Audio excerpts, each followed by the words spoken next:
Have you ever been bored, maybe sitting alone in a waiting room, watching the little hand of the clock tick and tock? Perhaps stuck in an extended conversation with someone who frequently pauses between each word, or staring outside the window during a boring lecture. As humans, we've done a lot to combat this boredom. We've invented games, music, art, love, and war just to drown out the unimpeded drums of boredom. Well, here's a clothespin. What's he doing? Falling from a tree? Oh, there he goes now. What journey does he go on? What does he learn? What obstacles lie in his way? Maybe he's not a man at all. A clothespin is a clothespin, after all. But why are we bored? There's an unwritten rule that to be bored is to be in pain, to lack interest, to be underused, to desire novelty, to have too much time in one's life. In an interesting turn of events, modern culture is what has driven us to this boredom. Our success is our detriment, as some would say, but I do not. To be bored means we have time to be bored. We have options to do the boring thing or do the fun thing. Freedom to explore and transmutate our boredom into productivity.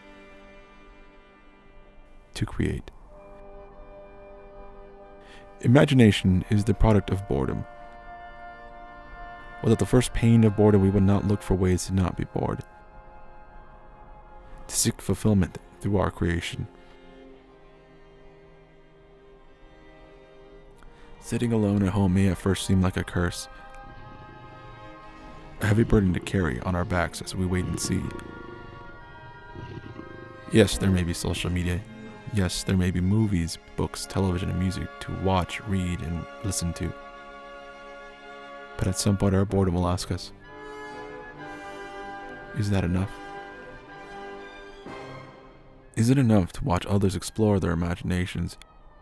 Is it enough to sit on the sidelines as others venture into the unknown? Is it enough to yield to the cage of monotony?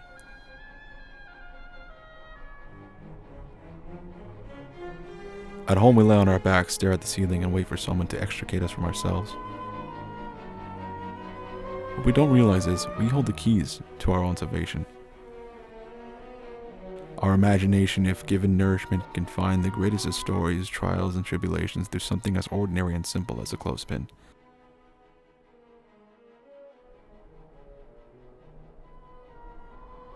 Our imagination can define this journey, fill it with character, and allow us to transcend the ordinary world into the extraordinary.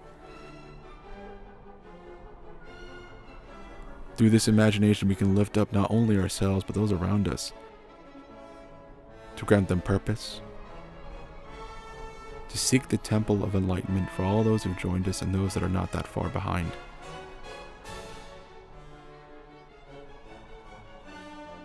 The imagination of one is multiplied by the addition of another, and thus the world grows interconnected. All it takes is one simple idea birthed from the void of boredom to bubble up to the consciousness of others and fulfill them. Though the fruits of the imagination may be vast, venturing into the deep darkness of the subconscious wards off many that seek it. Easier it is to write off boredom, to refuse the call and stimulate the mind with casual small talk, to pull out one's phone and endlessly scroll through social media,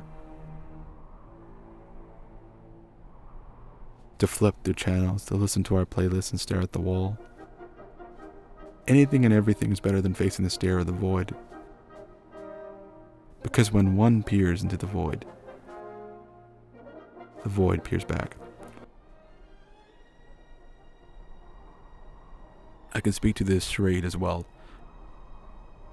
How easy it was to put off making this video, or any video for that matter. How easy it was to find something else to fill the time between time. To casually lie to myself and plunder into the artificiality of social media's human connection. Even now it's hard to choose to write, to choose to create. It's not easy, it's not fun, it's not interesting. Yet there's a part of me that could not rest until there was something written on paper, until I felt fulfilled and would never be fulfilled, sitting on my couch watching my life go by. So I wrote the script, I filmed this video, and then I hit upload. That's the first step.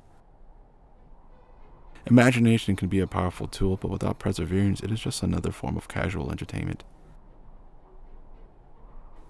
to be used and thrown away amongst the landfills of broken dreams and unfulfilled potential, from body, mind, and soul, as if it never existed in the first place.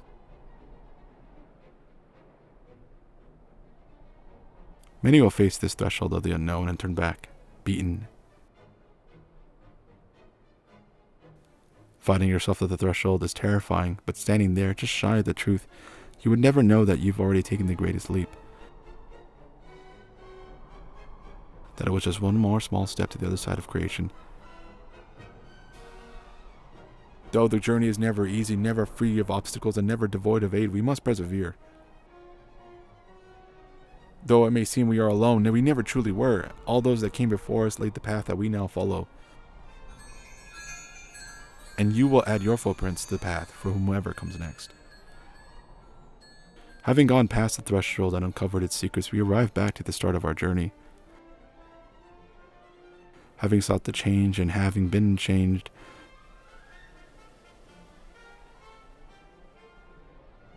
there will always be obstacles that lie ahead, but we've seen that through our perseverance we can prevail. All we have to do is to remember that what we've been through, and remember we will continue. What if the well is tapped? What if we're facing a block, a wall stopping our entrance to the unknown? It may be frustrating to feel severed from the subconscious, but this is another illusion. The subconscious never truly went away. The boredom did. Let the boredom return to refill the well, and through the rationing of imagination to boredom, we can find a balance that keeps us sane and motivated. Everything in moderation.